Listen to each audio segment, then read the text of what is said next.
মুভির শুরুতে আমরা দেখতে পাই একটা লোক এক পুরনো পার্কের ভূতের বাড়ির সামনে দাঁড়িয়ে কথা বলছে।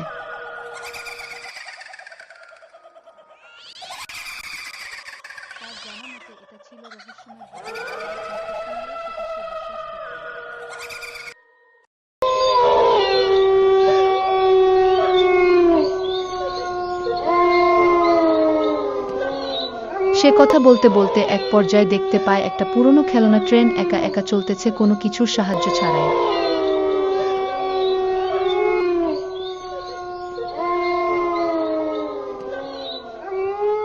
আমরা সেখানে একটা বট গাছ দেখতে পাই, যার পেছনেই রয়েছে সেই রহস্যময় ভূতের বাড়ি।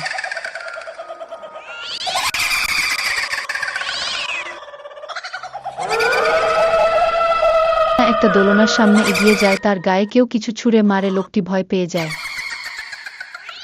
দোলনাগুলো একা একা দুলছিল, রাত্র গভীর হতে থাকে, চারপাশে রঙিন বাতি জ্বলে ওঠে, অথচ বাতি অন করার জন্য সেখানে কেউ ছিল না। লোকটি ভয় না পেয়ে আবারও ভূতের বাড়ির সামনে এগিয়ে যেতে থাকে।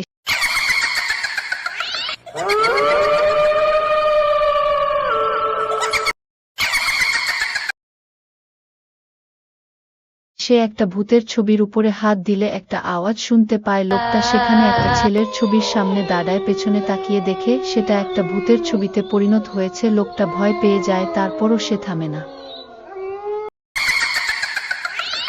সে সামনে এগিয়ে যায় আর সেখানে একটা রক্ত মাখা ভুতুড়ে মেয়ের ছবি দেখতে পায়। হঠাৎ করে সেই ছবিটা অন্য আকার ধারণ করে। লোকটা অন্যদিকে একটা আওয়াজ শুনতে পায়, তাকাতেই সে দেখল গাছের উপরে একটা ভয়ঙ্কর কিছু আছে, আর গাছের নিচে কি যেন লাফালাফি করতেছে। লোকটি তার সাথে